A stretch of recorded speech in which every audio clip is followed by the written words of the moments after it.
Bueno, podemos saludar al ministro Daniel Arroyo, que está en línea. Daniel, muy buenos días. ¿Cómo está? Daniel Tonietti te saluda. Muy bien, Daniel. Buenos días y un gran gusto. Bueno, como siempre, un gusto conversar con vos. Primeras preguntas, ¿cómo está la foto actual de la asistencia social en medio de la crisis sanitaria y la crisis social por el coronavirus? Nosotros, antes del inicio de la cuarentena, teníamos 8 millones de personas que recibían asistencia alimentaria de distinto tipo. Pasamos a 11 millones de personas. Eso se dio básicamente por dos situaciones. La gente que hace changas y cada tanto iba a un comedor, que vivía de changas y eventualmente algún viernes iba a un comedor y que ahora se quedó sin changa. Y segundo, una parte del trabajo informal más integrado. El taxista, el mozo, el remisero, que se quedó sin ingreso. Todo eso generó más demanda de asistencia alimentaria. Hoy se está cubriendo, es despareja. Armamos un comité de emergencia en cada municipio, con las iglesias, las organizaciones sociales, los intendentes, identificamos los barrios donde hay más dificultades y fortalecemos ahí. Y por otro lado, lo que hicimos fue el miércoles pasado un refuerzo de la tarjeta alimentaria adicional de 4.000 y de 6.000 pesos para reforzar a mucha gente que tiene dificultades claramente. Daniel, Adrián Murano, ¿qué tal? Buen día, ¿cómo te va? Buenos días. En relación a esto último, ¿cuál es el universo de personas que está hoy recibiendo algún tipo de asistencia por parte del Ministerio de Desarrollo? Son varios. La tarjeta alimentaria es 1,5 millones de familias, de personas, en general son madres con chicos menores de 6 años. Después tenemos casi 600.000 personas que tienen planes sociales. Sí. Y si después agregamos gran parte de lo que tiene que ver con los fondos que transferimos a provincias y municipios para alimentos, artículos de higiene y todo lo que tiene que ver con programas de distintos tipos de apoyo económico, estamos cubriendo una parte muy importante de la población. Es fluctuante, pero estamos cubriendo una parte cada vez más amplia de esos 11 millones de personas que yo digo que reciben asistencia alimentaria. Una parte muy significativa tiene algún tipo de apoyo directo o indirecto del Ministerio de Desarrollo Social. Estamos hablando con Daniel Arroyo. ¿Cuál piensan ustedes, según el conocimiento que tienen del territorio, que va a ser el momento más crítico? Y le pregunto puntualmente por esto. Nosotros tuvimos acceso a una encuesta que hizo la consultora Proyección, que la presentaron hace algunos días en nuestro programa y después la hicieron pública, donde los números que arroja la encuesta esta son 1.500 casos en la provincia de Buenos Aires. Es que el 23% de los ciudadanos dice que su economía no llega a 2 semanas, el 20% al mes, y el 43% tiene menos de un mes de margen. El 43% tiene menos de un mes de margen, entre el 23% que no llega a 2 semanas y 20% a un mes. Sí, la situación básicamente tiene 3 problemas. Uno es la caída de ingresos de las familias, por parte de la actividad económica por la cuarentena, sobre todo el sector informal. El segundo es el costo de los alimentos. No solo bajan los ingresos, sino que siguen aumentando el costo de los alimentos. Y el tercero es que muchas familias se han ido comiendo ahorros, que es lo que recién estabas planteando vos. Nosotros tenemos 3 estrategias ahí. Uno es el refuerzo de los ingresos, tratar de sostener los ingresos. Por eso es tan importante que el IFE, el ingreso familiar de emergencia, se extienda con los 10.000 pesos, los bonos para planes sociales, para asignación universal por hijo, todo eso suma verdaderamente. Después reforzar la asistencia alimentaria. Y después un punto que es importante en los barrios, que es generar el menor movimiento posible en los barrios. No es lo mismo la cuarentena en alguien que vive en un departamento de 2 o 3 ambientes o una casa, que alguien que de por sí está hacinado porque duermen 5 personas en un cuarto. Generar el menor movimiento y generar las changas locales para arreglar la escuela, el club, la casa. Eso es hoy. Ahora, nosotros también estamos trabajando el camino de salida. Estamos identificando en cada uno de los 2.200 municipios qué sectores productivos se van a mover más rápido. En algunos las construcciones, en otros el textil, la producción de alimentos, el cuidado de personas o el reciclado, armando capacitaciones y mucho del tema de entrega de máquinas y herramientas para poder hacerlo. Ese es el camino de salida que hay que trabajar claramente. Daniel, en este camino de salida la intención es ir administrando los contagios, como mencionó el ministro de Salud de la provincia de Buenos Aires, sugirió ayer Ginés. ¿Ese es el camino de salida? Es decir, salir del confinamiento más rígido a una administración de contagios o contagios administrados. Bueno, esa es una cuestión que define salud, ¿no? Yo lo que trato de encarar es el camino de salida social, que tiene que ver con ir generando las condiciones para reconstruir el trabajo. Están vinculados, ¿no? Me imagino. No, de hecho, hay un comité de emergencia donde estamos todos, claramente, el cómo evoluciona la curva y qué características tiene el sistema de salud, es que eso lo va definiendo el sistema de salud, pero es claro que hay una articulación de todos los planos. En ese sentido, nosotros vamos ampliando las actividades lentamente de lo que tiene que ver con la economía informal y lo que tiene que ver con reconstruir esto de trabajo. La Argentina, previo al coronavirus, tenía casi 40% de pobreza, 40% de trabajo informal, 1,5 millones de jóvenes que no estuvieron trabajando. Eso se fue agravando claramente por este parate. Todo eso requiere una articulación con el área de salud, pero sobre todo caminos de salida que tengan que ver con el trabajo. Es ciencia ficción plantearlo ahora, estamos hablando con Daniel Arroyo, pero está claro que, bueno, el presidente incluso lo planteó como el concepto de que esto es una guerra, y se viene el post-coronavirus o se viene, utilicemos la analogía, la posguerra, y uno imagina que desde el punto de vista social la Argentina va a quedar muy golpeada, probablemente con una foto cenital de la cuestión social mucho más parecida al año 2002, al año 2003. ¿Qué imagina de lo que puede llegar a ser el post-coronavirus? ¿Y cuáles son, vamos por la parte más positiva si se quiere, cuáles son las políticas que habría que aplicar? Evidentemente quizás habría que aplicar políticas novedosas frente a un escenario que va a ser un escenario nuevo. Hay que aplicar políticas novedosas. Es claro que la situación social va a ser bien crítica y que hay una parte importante, no solo de pobreza, sino de vulnerabilidad, de gente que, sin ser pobre estadísticamente, no le alcanza, no llega, está endeudada, tiene menos trabajo. Todo eso va a cubrir una parte significativa de la Argentina. A mí me parece que las políticas de salida y políticas estructurales de cambio. De salida es esto que yo decía, identificar los perfiles productivos, armar un sistema de crédito no bancario para máquinas y herramientas, oficios, y orientar todo en esos sectores que funcionen en cada uno de los barrios, en cada localidad. Después hay que discutir cuestiones más estructurales. El mundo está discutiendo un ingreso universal ciudadano, por ejemplo, algo que se venía discutiendo hace tiempo casi conceptualmente, y en la práctica ha empezado a suceder. ¿El gobierno va a impulsar eso, Daniel? Perdón, es muy importante. No, eso yo creo que es un debate que hay que no encarar. Lo va a impulsar. Creo que hay que encarar claramente debates novedosos, interesantes, importantes, amplios, que tenemos que analizar varias cuestiones. Y todo eso requiere de un trabajo serio, de análisis, de salida de políticas públicas puntuales y pensar la economía que viene en la pospandemia para adelante, ¿no? Se subsanó el tema de la compra de alimentos. Había organizaciones sociales y barriales que estaban planteando que no estaba llegando la comida. Esa compra puntual se suspendió, no se hizo. Sí. Se hizo una nueva compra que está ahora en el proceso, en el medio del proceso. Sí. Nosotros regularizamos la situación de entrega de alimentos, pero junto con la entrega de alimentos, que es un instrumento que se ha ido regularizando, está lo de la tarjeta alimentaria, y algo que no existía y empezamos a construir son los fondos para transferir a provincias y municipios para comprar alimentos y artículos. Hemos ampliado mucho el espectro y el alcance de la asistencia alimentaria en un contexto donde hay muchísima gente que lo necesita, sin lugar a dudas, y por eso, como decía antes, en cada comité local, en cada comité de crisis de cada municipio, identificamos dónde están los barrios, situaciones más críticas, y buscamos fortalecer ahí.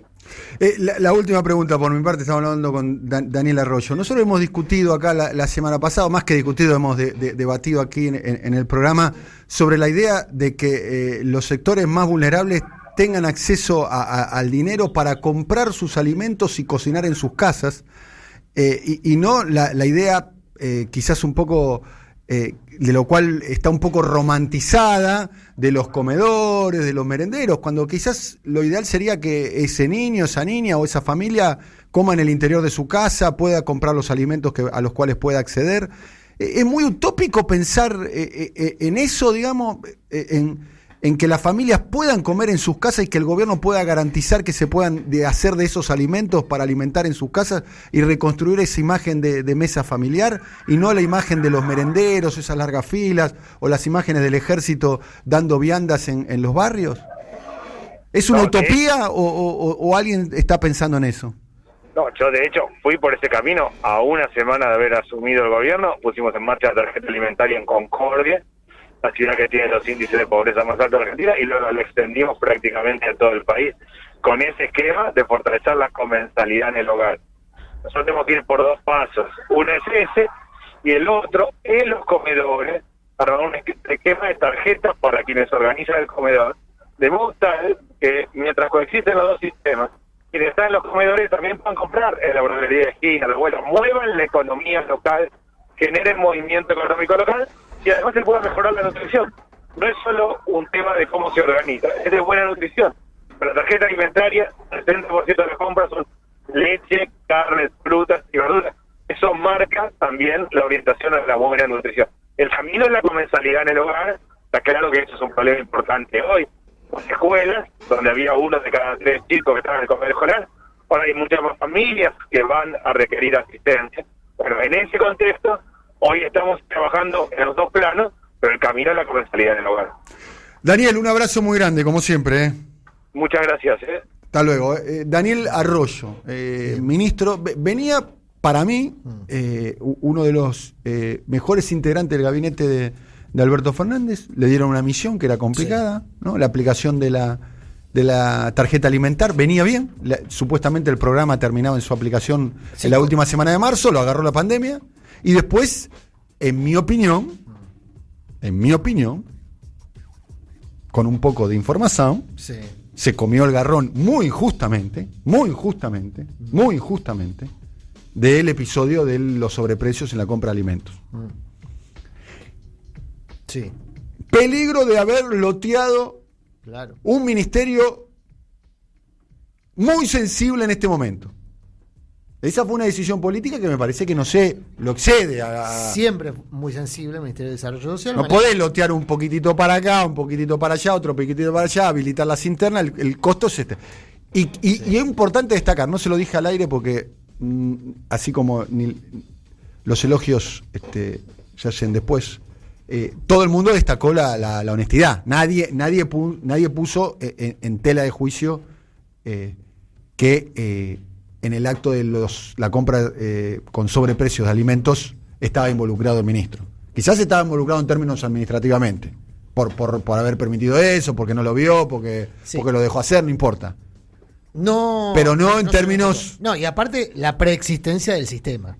O sea, se ratificó que había una preexistencia del sistema de compras que favorece... Si el Estado en plena pandemia tiene que pagar sobreprecio de fideo, es que la crisis es mucho más profunda de lo que nosotros creemos. Bueno, y encima... Porque le digo la verdad, sí, es un poco pero el insólito. Estado viene pagando históricamente sobreprecios. Lo que se ratificó en ese caso es que hay una estructura, un sistema de compras que prácticamente viene con sobreprecios incluidos.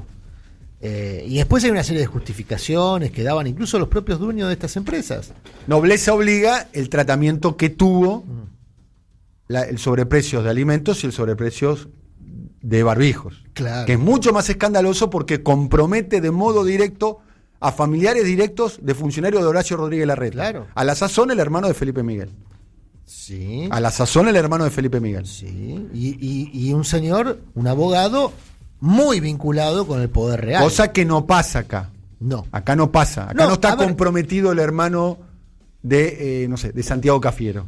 No está comprometido. No en el caso de la compra de desarrollo. No en el caso de desarrollo. Es parece una manera, una banda que actúa libre y que actúa con todo. Además, es una banda de llave en mano. O sea, hace con... Ellos se dedican a eso con quien esté del otro lado del mostrador. Desde la dictadura. Una de las empresas se fundó en dictadura y viene trabajando como intermediario con el gobierno desde la dictadura. Es un sistema que obviamente es un sistema que es malo, está mal, digamos, y nadie le puso el cascabel a ese gato. Y está mal porque viene... Pero que en la Argentina, vos me decís, barbijos hasta la puedo entender, porque barbijo no producís, sí, ¿viste? Alimentos. Barbijos 3M no producís, barbijo N95 no producís. Alimentos. Sí. Que vos alimentos tengas que pagar un sobreprecio en Argentina, es raro. Tu idea de favorecer, que es la idea que el propio Arroyo decía, yo también la tengo, y la idea del gobierno, de favorecer la compra de alimentos por parte de las familias, un poco empieza a limitar también este tipo de negocios, ¿no? Lo que no significa que no vayan a existir más. Van a seguir existiendo la compra-venta de los bolsones de comida y todo eso, porque también tiene que ver con la tarea que se hace territorial, no solamente desde el punto de vista de la política, también de la contención. Acá va a ser muy importante, y yo entiendo que vos tenés una mirada crítica sobre esto, porque efectivamente hay profesionales de la organización social que lucran con eso, y lo sé, lo sabemos, lo hemos criticado. Pero por otro lado, vas a necesitar mucha contención social, Daniel, durante la post-pandemia o la post-cuarentena. Mucha contención social, insisto. Hay mucha gente que está dejando más que el resto en esta cuarentena. Porque el resto ya no tenía y está dejando lo que no tenía. Bueno, va a haber que laburar mucho la contención. Y insisto con esto, se desprecia la comunicación, por lo que vos decís, se desprecia la comunicación, o se hace mal, tal vez no se desprecia, pero se hace mal. Y la verdad es que el gobierno va a tener que laburar mucho también la contención desde el punto de vista de la comunicación. Hay varados que hoy no saben qué tienen que hacer para poder movilizarse por el país para ir a su casa. Escuchó en algún lado que se abría el registro de vuelta, no sabe ni cómo, ni cuándo, ni dónde hacer el trámite, lo hacen y se lo rechazan. Insisto, la comunicación no es solamente hacer propaganda, no debiera ser hacer propaganda o promocionar la cuarentena, que ya todo el mundo sabe que hay que hacerla y por qué hay que hacerla, sino hechos de gobierno. El tema es que Alberto está solo comunicando, tira los centros, cabecea, tiene que atajar. No puede. Bueno, pero es una decisión también, pero es una decisión de él. Bueno, entonces que ponga, ¿quién es? A ver, ¿quién le ataja los penales a Alberto? Pero comunicacionalmente. Pero es una decisión de él. Él ha decidido ser el principal y único comunicador de su gobierno. Bueno. O de él o de su equipo de comunicación, digamos. No es algo que le sea ajeno. Él es un buen comunicador. Nadie duda de su capacidad comunicacional. Sí. Pero los partidos no lo gana un jugador solo, es un buen equipo. Y aparte llega un momento en que empezás a patinar también. Pero uno que arrastre la marca, sí. Uno que salga a la mañana, que diga, no sé, algo para llevarse los titulares de los portales y que saque un tema de encima. Uno que arrastre la marca, uno que se ponga al lado del 2 y busque un FAU. Bueno, mucho se recuerda el rol que tenían los Fernández durante Todos tenían así. Bueno, Alberto era eso durante Néstor. Sí, Alberto Néstor le decía una cosa y Alberto salía a bancarlo. Sí. Alberto y Aníbal. Eran los ¿Se dos. acuerdan? O Aníbal. Los dos comunicadores de. Bueno, Aníbal. Y la propia Cristina, ¿no? Cristina era otra gran comunicadora del gobierno. En otro estilo. En otro estilo. Cristina. Pero comunicaba mucho. Desde el Senado, comunicaba mucho para el gobierno de Néstor. Después. Uno que esté dispuesto además a que le rayen el auto también, ¿no? Obvio. Bueno, falta eso. O sea, pero incluso entre los parlamentarios, el Chivo Rossi era un comunicador muy activo. Bueno, con todo respeto, ustedes saben que yo no soy anticámpora, todo lo contrario. Sí. Me parece una gran organización. Pero que el presidente del bloque, que es el titular de la cámpora, líder de la cámpora, el creador de la cámpora, Máximo, prácticamente no se le conozca la voz hace meses. Yo sé que habla y articula y demás, pero que esa cosa de secretismo que todavía sigue teniendo la cámpora, inclusive ocupando lugares tan importantes, me parece que eso queda antiguo. Esa cosa, viste, muy Indio Solari, queda muy antigua. ¿Cómo el presidente del bloque, el oficialismo, no habla? No, el tema es que no hay para No digo que hable por todos lados. Yo sé que habla, pero habla en privado. rayos. Pero a la sociedad no le habla. No hay para No está bien eso. Y no hay para Bueno, en términos comunicacionales no habla. Hay un problema con eso, Daniel. Es que conste que me parece un gran dirigente político. Me siento muy cercano a la construcción política yo de la cámpora. Nunca los he criticado, pero esto un poco no es muy sostenible en el mundo contemporáneo. Hay un problema. Se justificaba cuando era alguien que estaba, viste, en la bruma. Sí, pero hay un problema que no estás. Pero ahora es el presidente del bloque del oficialismo. Pero no estás considerando que es una coalición de gobierno donde no todos piensan igual. Y te diría que en muchos aspectos centrales, medulares, piensan diametralmente no lo sé porque no lo distinto. Hablan. Eso lo inferís vos. No, bueno, es información, no opinión, como dicen los periodistas de la tele. Entonces es un problema también salir a comunicar qué cosa. Mirá si salís a comunicar y contradecís a lo que quiere comunicar el presidente. No, podés salir a comunicar a... Bueno, el presidente comunica determinadas cosas en las que él cree, pero no, lo que él cree no es lo que cree toda la coalición. Por ejemplo, lo que cree Alberto Fernández respecto a la deuda no es lo que cree toda la coalición. Lo que cree Alberto Fernández respecto a el impuesto a la riqueza, el impuesto a los más ricos de la Argentina, no es lo que creen en toda la coalición.